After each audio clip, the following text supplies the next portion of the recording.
Spot prices for nearly all precious metals have been dropping over the past few weeks, and particularly in silver, we are reaching a pretty significant resistance level of the $16 range all the way down to $15.50 an ounce.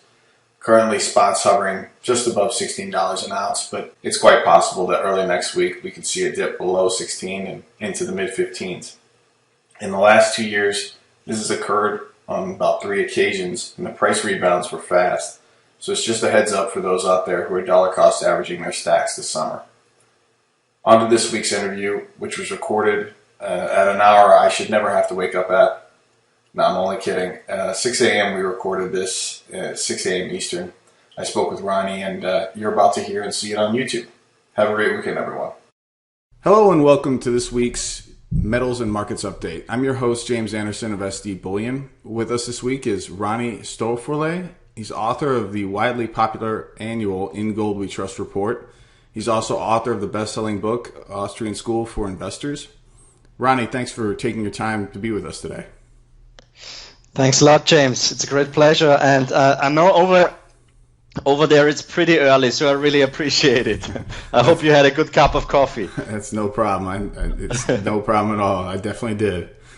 So I wanted to start today by just getting a background for our listeners in case they're not conscious of the annual In Gold report that comes out. I wanted to ask you about the origin of the free PDF that you guys publish every year.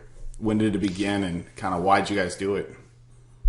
Well, I started writing the gold report in 2007 already, when I was a young, ambitious analyst at an Austrian bank, Erste Group, and I basically always really enjoyed investing. I bought my first stocks when I was I think 13 or 14, went through the .com bubble and the bust, learned quite a lot from it, and always kept investing and trying to improve my toolbox of investing.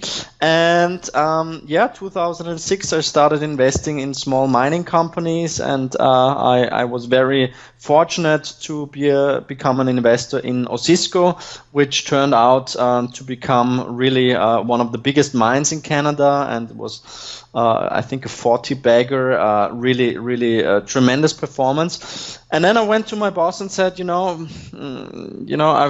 really got interested in the gold space and in the mining space. Would it be okay for you if I would write a special report on gold over the weekends? And he said, yeah, just go ahead, and gave me some budget. And this is how we came up with the first In Gold We Trust report. And 12 years later, it's one of the most widely followed publications on gold. This year's edition was I think 230 pages. We really try to deliver this holistic view. So it's not only about gold itself, of course, it's about everything. It's about politics. It's about geopolitics. It's about our society. It's about inflation, our monetary system. It's about central bank action. But we're also, of course, writing about mining stocks. We're analyzing gold from a technical point of view. We are having great interviews in the report. So I think this unique way to analyze and write about gold, this is what kind of makes it so special. And this is why the report, we got already more than 1.2 million readers for this year's report. So we probably hit a new all-time high. Unfortunately, not with gold or silver, but with the readership of the report. But I think that gold and silver will follow sooner or later. Well, it's highly encouraging to know that there's over 1 million people out there with heads on their shoulders and common sense. You go ahead. Well, sorry, for interrupting, but for me and for the whole team, it is really important to educate people. Yeah, it's important to go below the surface and tell them why populism all over the globe on the right spectrum and also on the left side of the spectrum is coming up, that it is also a consequence of our monetary system, Cantillon effect and so on. We really try to educate people about the purchasing power of fiat currencies and how gold over the long term really preserves your purchasing power. We're writing about monetary reforms, we're writing about hyperinflations and so on. So we really try to make people kind of think about the system, think about money, think about long-term investing, and that's really something that we really enjoy and where we get tremendous feedback from people all over the globe. Well, yeah, I have to back up your statements here by saying every year I've been in the industry, whenever your report comes out, it's just, immediately I got to find it and scroll through it and see and read it and see the charts. And, you keep it in a file on your desktop to go back and look at to use as illustrations occasionally on Twitter or this or that. So it's a handy resource for people to understand. Obviously gold, for those who don't know gold, they don't understand, I think, the complexity involved to have a better feel for what's going on in the fundamental and the macro level. So in order to understand gold, you have to understand, like you mentioned, so many various things, geopolitical, what's going on with interest rates, what's going on with, various things in the economy. So I'm glad that you're out there and that there's somebody who's willing to put the work in to get this information out. It's really, really, really great stuff. Thank you very much. Appreciate it. So, Ronnie, you're described as an Austrian economist. How did you get involved with the Austrian school, and at what point did it happen for you? Well, it was actually I am Austrian, so I was born in Vienna, and funnily enough, all over the world, the Austrian School of Economics is really gaining in importance. People, especially young people all over the globe, start studying, start reading into Austrian economics, basically take the red pill, because it's mostly the opposite of what mainstream economists, politicians, academics and so on really teach or tell us. So for me, I think it was a quote by Ludwig von Mises from his book on liberalism that really got me into the Austrian school, and it is very sad that it's. I studied business administration and economics over here in Austria, but the Austrian school is not taught at all. And I think I just attended a conference in Poland a couple of years, and it seems that in former socialist countries, people, especially the young people, they know much more about the Austrian School of Economics, about libertarianism and so on, because they know how socialism and oppression feels. Mm-hmm. While in the Western industrial world, where we're still living in welfare states more or less, people don't care about those ideas yet. Mm-hmm. Yeah, I mean, the Austrian school is very, very much, I would say, the common sense school of economics, mm-hmm. or the no free lunch school of economics, as a friend of mine once said. Yeah. And it seems that many, especially businessmen and people that have got no clue about economics and those sophisticated models that are taught, mm-hmm. They get it more easily, because, as I've said, it is common sense. So we always want to quote great Austrian economists like Ludwig von Mises, Hayek, of course, Murray Rothbard, Karl Menger, and so on in the report. And this is also kind of a aim that we've got to educate people about the Austrian School of Economics, because it is very, very important to study those old ideas, because the principles of economics, the fundamental laws, they cannot be changed at all, not by politicians and especially not by central bankers. Right. They can be delayed perhaps, but they're immutable laws. I totally get what you're saying. So today we have we have 5 slides that we're going to be going through. Just a little sample for those out there who have yet to see the In Gold We Trust report. I went through and grabbed what I thought were some relative slides that were important. For those out there who are listening on their, perhaps on their iPhone or iTunes, if you want to see these charts as we go through it, this interview will be on YouTube as well, and the charts will be in the interview. So I suppose we'll get underway with the first chart. I believe it's S&P versus commodities. It's a relative undervaluation of commodities currently compared to equities. So go ahead and take it away, Ronald, on I suppose on what this chart is telling us. Yeah, well, I think that nowadays in this world where we're seeing massive intervention by central banks by basically manipulating the most important price in our economy, which is the price of money or interest rates. I think it's very important as many prices because of that are completely flawed. I think it's important to always have this relative view because it shows you a better picture of market action and of course of relative valuation. So what we did last year was we showed a chart of the GSCI commodity index versus the S&P 500, and it clearly shows a massive undervaluation of commodities versus the S&P, and the chart that you're showing here, it also highlights this relative undervaluation. It shows S&P in comparison to commodities and its long-term uptrend. And normally both prices hit this long-term trend line every 6 to 8 years.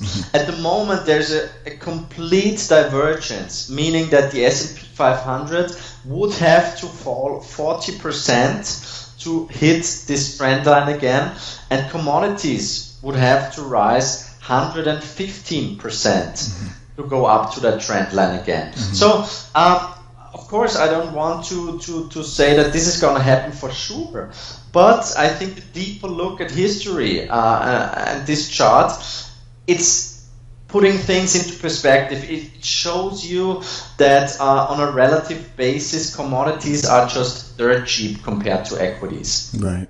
And if you look at that chart, it covers from 1970 to today. And, interestingly enough, 1970 is roughly around the time when we went to full fiat currency system, basically, where all currencies were essentially trading versus one another with no backing other than the governments that pushed them. Exactly. Yeah. So most of our charts, they basically begin in 1971 when Nixon temporarily ended the Bretton Woods Agreement and the backing of the US dollar with gold, because I think it's important to tell people that this started a completely new monetary era, and those monetary regimes they happen to change every couple of decades, and I think it's really crucially important to tell people that this is not a cyclical crisis, but it's a systemic crisis, and there's many consequences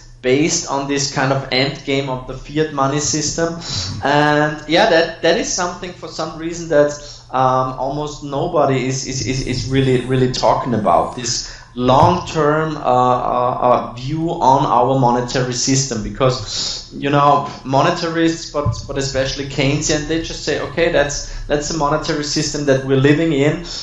We just care about the symptoms. We don't care about the root cause. Right. Whereas the root cause is the most critical point of the entire situation. It's essentially why we've gotten to where we are today. Absolutely.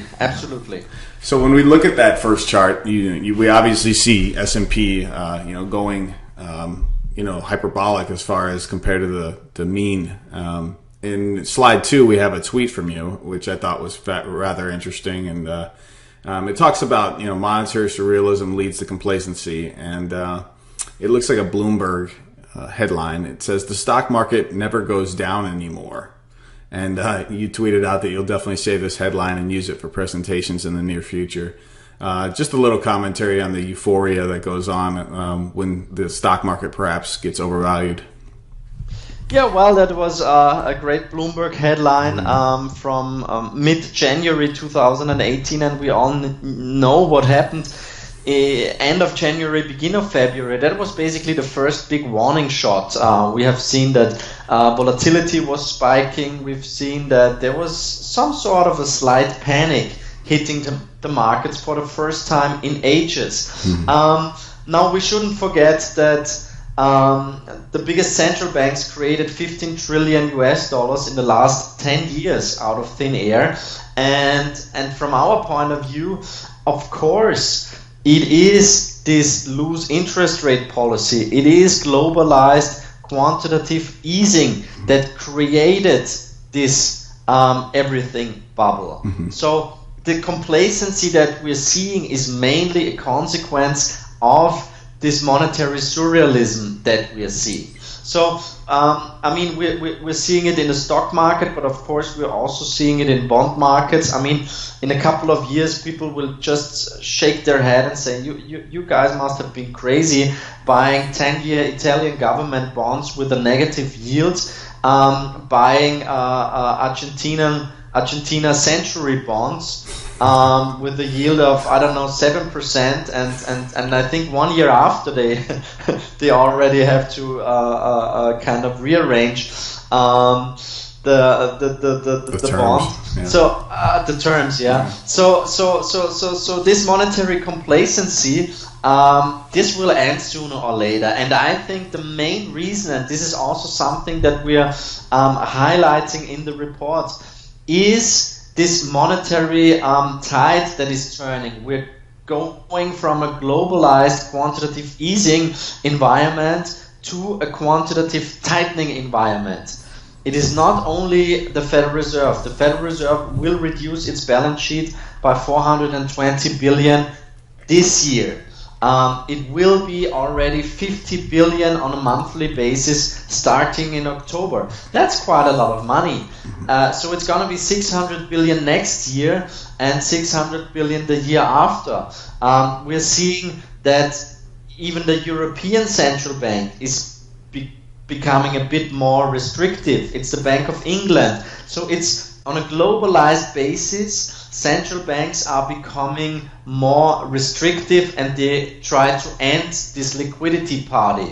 No, I don't want to be the party pooper, but I think it's time to say goodbye from the equity markets. We've had a good run, but once we're seeing people realizing that quantitative tightening is happening and that it's got consequences, because I think that people vastly underestimated the consequences of QE, and now they're in danger of vastly underestimating the consequences of QT. So I think this will be a major drag on the performance of financial assets, and on the other hand, it will be a very important trigger for the price of gold going forward. Okay, and moving on to the next slide, another expression of very similar to the first slide that we looked at, but this is another expression of stocks versus commodities. It's the S&P GSCI Commodity Index for stocks. It's the lowest rating since 1999. It's basically the everything bubble except commodities, essentially, is what this chart is showing us. Anything different, suppose, or any other commentary different than the first slide? It's pretty similar. I mean, this was from last year's report, probably the one chart that was quoted or copied or even stolen most often. Jeff Gundlach, for example, he also used that chart. It is showing the GSCI Commodity Index total return. Of course, we can discuss methodology, but we had a good cause to use the total return index. But I think it just clearly shows you how cheap commodities are on a relative basis. And normally, James, normally markets tend to mean revert. And we are massively below the long-term median, which is at a ratio of 4. At the moment, we're at the level of 1, and we are far away from the highs, which are around 8 or even 9, I think, in the 1990s. Just 10 years ago, this ratio was at 8. So from a relative perspective, I think you cannot do much wrong if you buy commodities against the stock market, and I think it's important to say that normally a bull market is the mirror image of the bear market and vice versa. Right. So we should not forget that the last bear market in commodity was the longest bear market basically since the 1970s, but it wasn't only the longest, it was also the bear market with the biggest drawdown. So normally, technical analysis would suggest that this new bull market should also be above average. And I think this new bull market, it started in 2016. We are seeing at the moment, especially quite a lot of momentum in the energy space, but we can also see that industrial commodities and especially agricultural commodities are having a really hard time at the moment. But if you for I think the broad commodity complex, I think it's doing pretty okay, but at the moment, it's also very much a dollar story. I think I tweeted it a couple of weeks ago. At the moment, the correlation between gold and the US dollar is at the highest level in the last 25 years. So gold, for example, but especially in general, are very much of a dollar story at the moment, meaning weak dollar, strong gold, and vice versa. Right. I think I saw a correlation of 0.81, I think. I mean, that's almost a 1-to-1 ratio, meaning exactly what you said, where at some point, you could see them both going in one direction together, but typically they do not. They go in reverse direction. One other point about that slide is that when you look at the everything bubble that we're in today, I mean, we're even lower in terms of commodities cheapness versus S&P than we were at the dot-com bubble. And it's just, when things get out of whack in nature on one side, they tend to revert and overshoot, right? So if the median is 4.16 and the last time we hit was 8 and we're at a lower level than ever, it's possible that we could shoot beyond 8 in this next go-round. So it's a very, very good chart, and it's telling, I think, for the 2020s, even the 2030, as far as where commodities could go in relative value. So moving on to slide 4, we're going to be talking about negative interest rates and why they may be here for a long time. I suppose you can explain what the viewers are seeing right now on that slide. Of course. Well, we wrote, I think more than 1,800 pages of research and analysis about gold.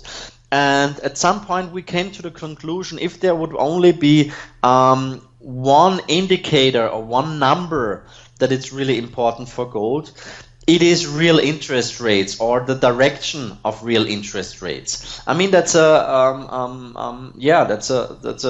very basic observation, but people tend to forget about that. And what we're showing in this chart is the real interest rates, the real Fed funds rate, and the gold price. And you can see that in the 1970s, of course, this big bull market after Nixon ended the Bretton Woods Agreement, gold rising from $30 up to $850.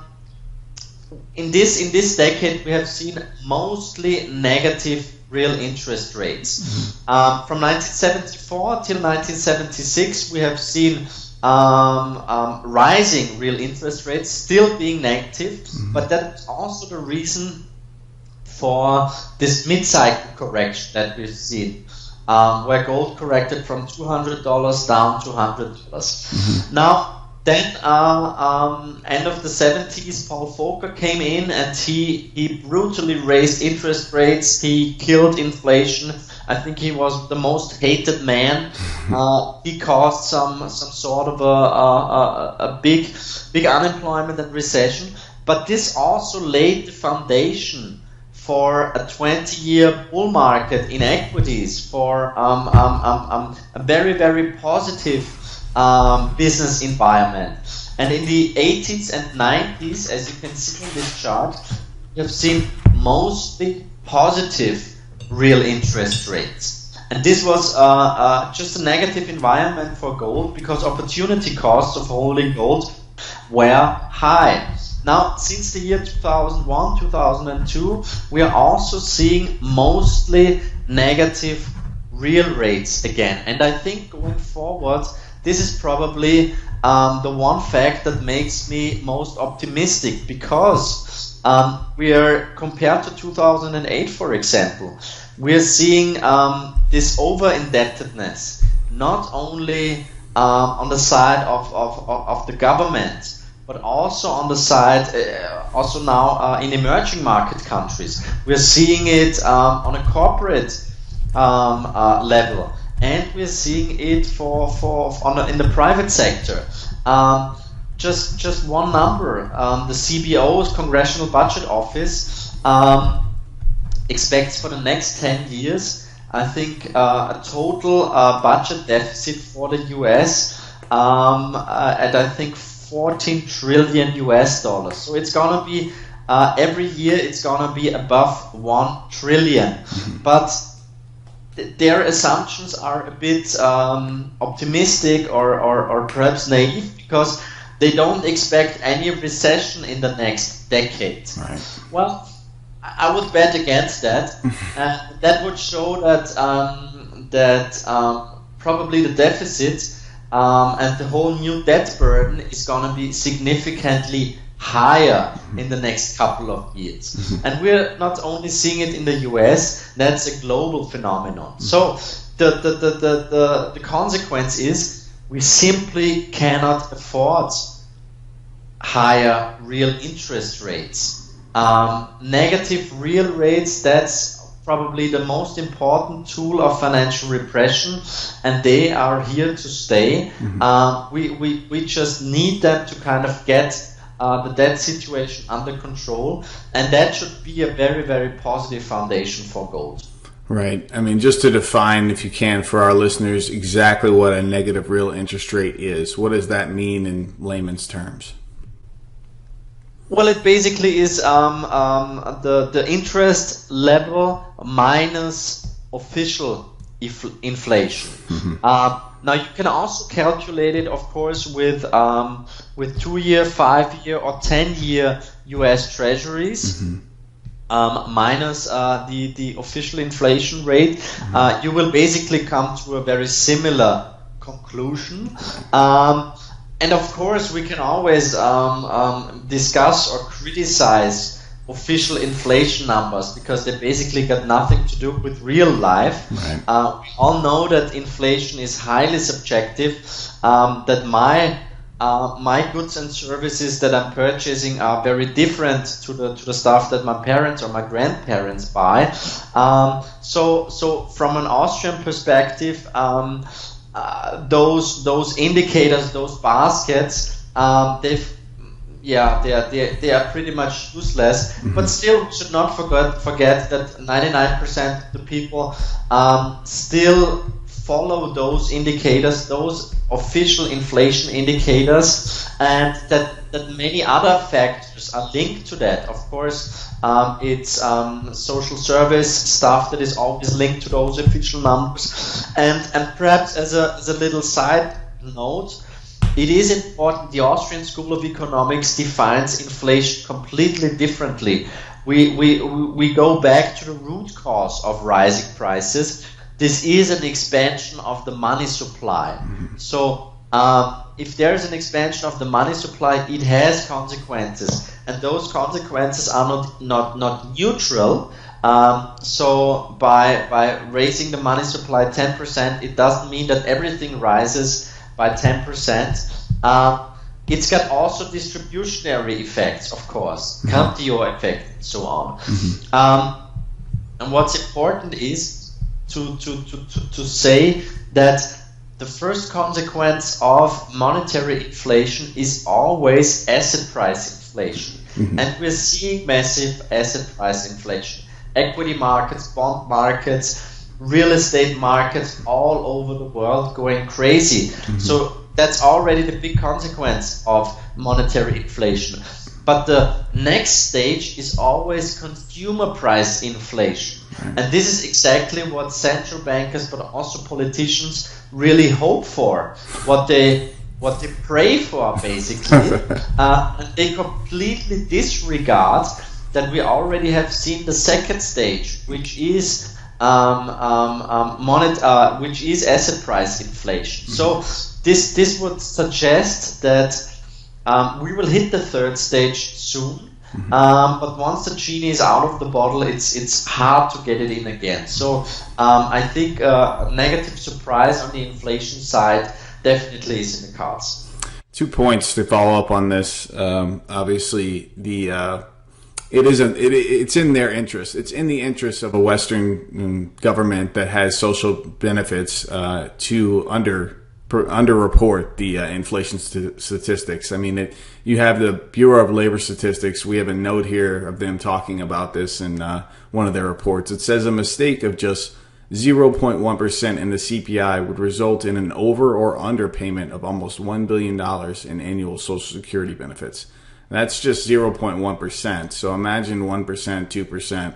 If they're underreporting, CPI by 3-4%, they're saving the government a lot of money, essentially. So the motive is there, and it's clear to underreport inflation. Excellent. The second point I just wanted to raise was you were talking about the 70s there, and people always talk about, well, do central bankers even care about gold? Just watch what they buy, not what they say. Obviously, in the net, they're buying gold, and they've been doing it for almost 10 years now. And secondly, Ron Paul talks about times where he's had meetings with Paul Volcker in the late 70s and early 80s. And when he'd get to the guy's office, he'd be waiting for him, and he'd come into the office, and the first thing out of his mouth to his handlers was, "What's the price of gold?" Yeah. Right? So I mean, it's you can say all you want, but you just watch what they do, and that'll tell you a lot. I guess the final slide we'll move over to. It's talking about obviously you've talked about increasing debt levels, right? And I think in the world debt supply, it's gone up from about 150 trillion to 250 trillion almost now. And a lot of that's in China, but also Western world QE and all the other programs that have helped to expand the debt supply. But right here, we're just simply looking at, it looks like consumers' write-offs of credit card debts. A chart where it looks like every time it goes up and there's a lot of write-offs, around 6% or so, that usually is a signal for a recession. Currently, it looks like we're just over 6%. I still don't see a recession bar. So yeah, I mean, forecasting a recession nowadays is a bit like forecasting that Germany will be kicked out of the World Cup very, very soon, which nobody would have expected before. But it happened, yeah. And so that's also a very, very important topic that we're featuring in the report. Recessionary fears will come up sooner or later. Why? Because, as mentioned before, we are seeing quantitative tightening. So liquidity in financial markets is getting tighter. And we know that there's a very, very high correlation between financial markets, especially the stock market, and spending patterns and consumer optimism and so on. We also know that the US consumer is highly in debt. We know that corporations are highly in debt. Just to give you one number, I think that was really, really something fascinating. In the report, we're featuring a great chart by Bianco Research, and they're saying that the number of zombie companies is at its highest level since at least the 1980s, I think. Mm-hmm. So what is a zombie company? It is a company whose interest expenditure is above the 3-year average of its EBIT, so of its earnings basically. And at the moment, that's roughly 15% of all companies in the US stock market. Now, we've got very, very low interest rates now, and still 15% of the companies are zombie companies. So that just shows you don't have to have a PhD in economics to come to the conclusion that those companies are highly fragile and highly sensitive when it comes to rising interest rates. The second thing is, I think that's also very important. As you know, we really like long-term charts, and in the report we've got some alternative recession indicators like the GE stock, for example, which is a great recession forecaster. Of course, General Electric was kicked out of the Dow Jones just recently because old economy doesn't count anymore. It's only the FANGs and so on. Right. But still, for us, it's important. But it's also a chart that we really like is a chart with recessions and interest rate cycles. So since 1900, 16 out of 19 rate hike cycles were followed by recessions. Right. Now we know that we have seen some very asymmetric interest rate policy, meaning that every time we raised interest rates afterwards in the bust or in the recession, they were lowered much more than were increased before. Now we hit the zero bound. Normally, in the course of a recession, interest rates are lowered by 500 basis points. If we do it like that, we will be deeply in negative territory, and then our friend Kenneth Rogoff will come out and will say, okay, now we have to abandon cash. Right. We're quoting him as well. And you should have a look at Amazon at the customer reviews of his book. Yeah. It seems people don't really like what he's saying. Yes, it's really interesting. Another point that we are making, it's by Lacey Hunt, said that since the early 1900s, every time money supply M2 decelerated, it was a precursor of a recession. Now at the moment, M2 growth decelerated to just above 2%. It is slowing big time. So from my point of view, there's many points, many indicators that suggest that a recession will happen sooner or later. And don't get me wrong, a recession isn't something that we have to be scared of. Right. It is something normal, something healthy for the structure of our economy, because it realigns resources. It is something positive for the long-term structure of our economy. But of course, nowadays a recession will have massive consequences. Now, why is that important for gold? We crunched the numbers and we came to the conclusion that actually recessions are a great environment for gold, because gold discounts that there will be fiscal stimulus, that there will be monetary stimulus, and that other asset classes will have a hard time in a recession. So if you think that recessionary a recession is likely, gold is probably a pretty good hedge. Now, one last point that I want to make is we always feature this chart where we have a look at the most important economists that are questioned by Bloomberg when it comes to their economic forecasts. Now, out of, I think, roughly 70 economists, those guys sitting at Goldman Sachs, at international institutions like the BIS, IMF, those guys with probably 8 PhDs, very, very sophisticated models and so on. How many would you say do expect a recession in the next 3 years? It's probably on 2 hands. I bet I could count. Single digits. 0. Oh, okay. Nice. Nobody is seeing a recession. In 2007, how many people saw a recession? Tell me 0 again. 0, yeah. So, I mean, that clearly shows complacency. There's such a strong market consensus, Yeah. and that basically most investors are also allocated for those kind of Goldilocks scenarios. So if recessionary fears come up, there will be a huge realignment of positioning in financial markets. There will be a big change in asset allocation, and I think gold is probably one of the very few assets that will do very well in that environment. Right. And, obviously you mentioned there's debts everywhere. You're talking about corporate balance sheets where they're doing stock buybacks for years now. And like you said, about 15% of them are zombies. You have gap accounting, which was essentially dropped as a methodology in 2009 and hasn't been brought back. So nothing's been marked to market. Imagine what happens if you mark to market what's going on right now. You have car loans at record highs. You have college loans at places where they should never be. So I totally agree with you. And the fact that 70 people can't see this just kind of tells you that Keynesian model is still in effect. I suppose the final bonus little speculation I wanted to ask you about, you can't really have a intelligent conversation about gold if you're not going to talk about China and their efforts to try and wrestle away commodity price discovery mechanisms.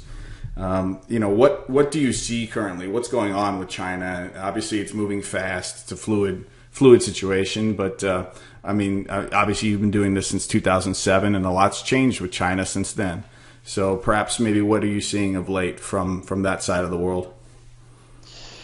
Well, I just returned from a conference in Kazakhstan, Astana, really, really interesting place. And Kazakhstan is one of the, I think it's the biggest producer or exporter of uranium. It's a big player in the oil and gas industry.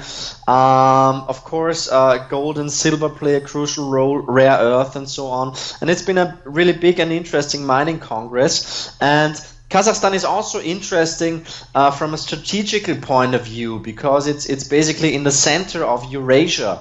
And it was really interesting to see that there were so many Chinese delegates, official delegates, Chinese businessmen. You can tell that they're really interested in the commodities that Kazakhstan produces. That's just one example. I think that it's this picture that we're kind of or this analogy that we are making, that the most popular sport or game in China is Go, which is a very, very strategical game. While in the US it's probably, I don't know, baseball or football, which is, it's also strategical, but it's more of a kind of hit and run thing. Now, I really like American football, don't get me wrong, but I think it kind of shows you that the Chinese really have got a very, very long-term strategy. And this de-dollarization that we're writing about for a couple of years now, I think that's just a long process. That's happening. We're in the middle of it. Now the Petro Yuan that was established basically in March with the new exchange where oil is traded in Chinese yuan terms, this was another major step. We have seen the gold exchange being launched last year. We are seeing that basically every day there's a number of new agreements between commodity producers, between emerging markets where they completely circumvent the US dollar and avoid the US dollar and trade in their local currencies. So I think we have to accept in the West that we're seeing a relative decline. If you go to Asia, if you go to emerging markets countries all over the globe, you can just feel, you can smell, you can taste that there's more growth going on, that there's much more dynamics than in the Western world. And normally, this is also something that we wrote a couple of years ago, gold always goes where the economy is doing well, where the capital structure is improved, where people build up savings. So it's coincidence from my point of view that the most important emerging markets are constantly buying physical gold, not only the central banks but also private individuals. So I think sooner or later, probably within the next crisis, I think we will talk about a monetary crisis and sort of a realignment of our global monetary system. And if you study history, gold always played a major role when it comes to introducing new currencies. And as Jim Rickard said, we're often quoting him. He's on our advisory board, and he says, if you want to play poker with the big guys, you have to bring golden chips to the table. And that's the reason why the Russians, they bought, I think, 600,000 ounces of gold last month. They dumped 50% of their US Treasury holdings. The Chinese are secretly buying huge amounts of gold. India is buying, Turkey is buying, and so on. But it's just a long process that we're in. And we should not forget that having the reserve currency, of course, it's a privilege, but it's also some sort of a curse. Yeah. So having the world's reserve currency also has massive negative consequences. Right, like the disparity in wealth that we've seen over the last 30